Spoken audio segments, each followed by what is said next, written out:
السلام عليكم ورحمة الله وبركاته. يوم جديد ويوم سعيد على النادي الأهلي إن شاء الله. النهاردة مباراة القمة أمام نادي الزمالك. النادي الأهلي بطل الدوري حتى الآن، فايز على نادي الزمالك بنتيجته المفضلة السنة دي وهي الثلاثية، ولكن أحمد سيد زيزو بيقدر إنه يحرز هدف من ضربة جزاء.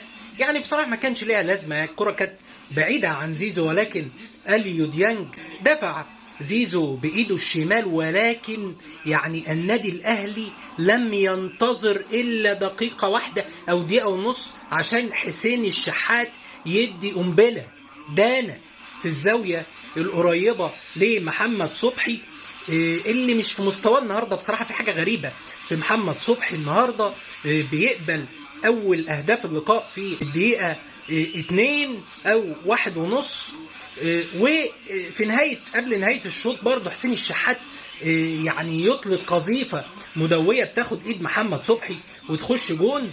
وعلي معلول يعني بيقول اشمعنى انا بقى اما اجرب حظي، وحط كرة برضه خدت ايد صبحي ودخلت. بقول لحضراتكم يا جماعه حاجه غريبه جدا، محمد صبحي النهارده مش في الفورمه خالص خالص خالص. يعني رامي ربيعه من شويه شايط عليه كرة من يا نهار ابيض، هاني وصبحي المره دي يشيلها. يعني رامي ربيعه لسه شايط كرة على محمد صبحي من الجزيره، ومحمد صبحي برضه ما قدرش انه يسيطر عليها واتحسبت اوفسايد على شريف.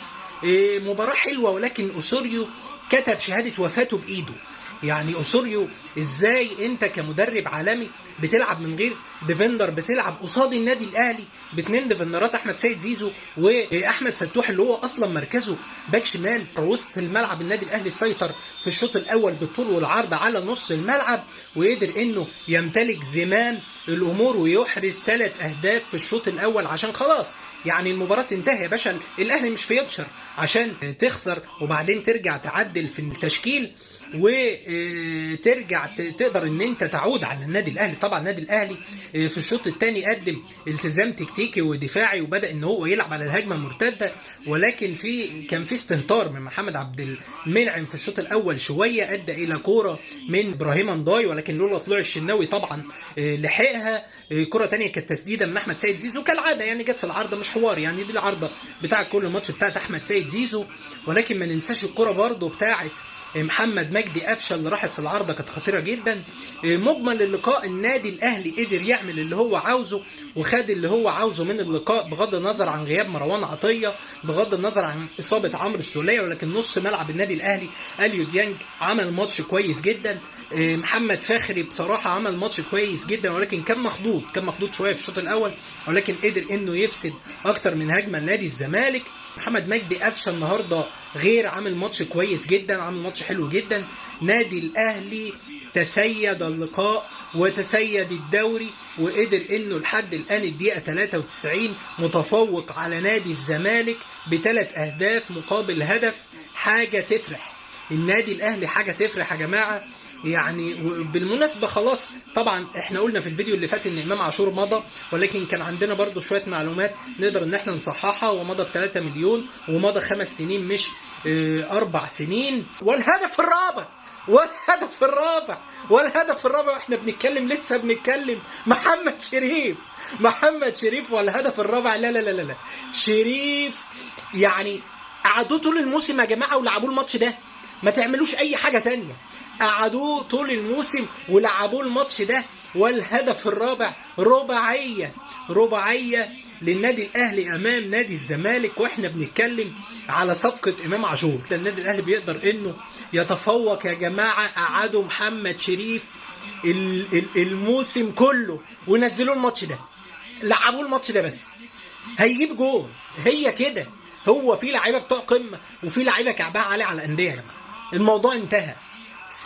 قعد شريف الموسم كله ونزل له الماتش ده.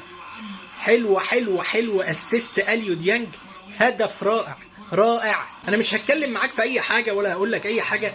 في فرق شاسع بين النادي الاهلي ونادي الزمالك، فرق تعامل ادارات. بص يا باشا ازمه شيكابالا بقالها قد ايه مع نادي سبورتنج لشبونه، وبص ازمه اليو ديانج اللي بيلعب النهارده اللقاء. الازمه قعدت 12 ساعه يا جماعه، 12 ساعه لك اللعيب اتوقف، 12 ساعه اللعيب الايقاف اتلغى. ما تكلمنيش بقى، ما تكلمنيش ان انا اقول للاداره ازاي انت بتجيبي امام عاشور، اصل مبادئ النادي الاهلي واصل يا باشا. انا جايب امام عاشور مش من الزمالك، انا جايبه من ميتلاند الدنماركي، ما جبتوش من الزمالك. يعني هو كان دومينيك دا سيلفا حلال لما مشي عندنا وخدتوه، ابراهيم سعيد كان حلال، مش فاهم. لعيبه كتير جدا، حسين ياسر المحمدي وخلافه سابوا الاهلي وراحوا الزمالك عن طريق فرق تانية، وعادي، ولا قلنا كوبري ولا كوبريش، وخلاص اللي عايز يروح في حته يلعب عادي، ما عندناش اي مشكله. عشان برضو ما نتكلمش كتير على صفقه امام عاشور او حوار امام عاشور.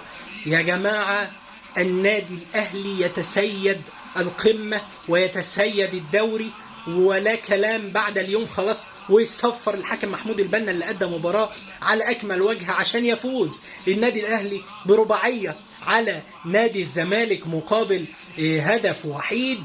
مليون مليون مليون مبروك للنادي الاهلي. يعني حاجه مسك ختام كده للدوري ان شاء الله، قبل الختام بتاع الدوري ان شاء الله قصاد حرس الحدود. مش عارف اقول ايه بصراحه، الفرحه مش سايعه الواحد. ولكن بكده نكون خلصنا الفيديو بتاعنا النهارده. يا رب الفيديو يكون عجبكم، ولو عجبكم ما ننساش نعمل لايك وفولو لصفحتنا على الفيسبوك، ولو بتتابعني على اليوتيوب ما تنساش الاشتراك في القناه. وعريس الليله حسين الشحات بيستلم جايزه رجل المباراه. الى اللقاء ان شاء الله في فيديوهات جديده، والسلام عليكم ورحمه الله وبركاته.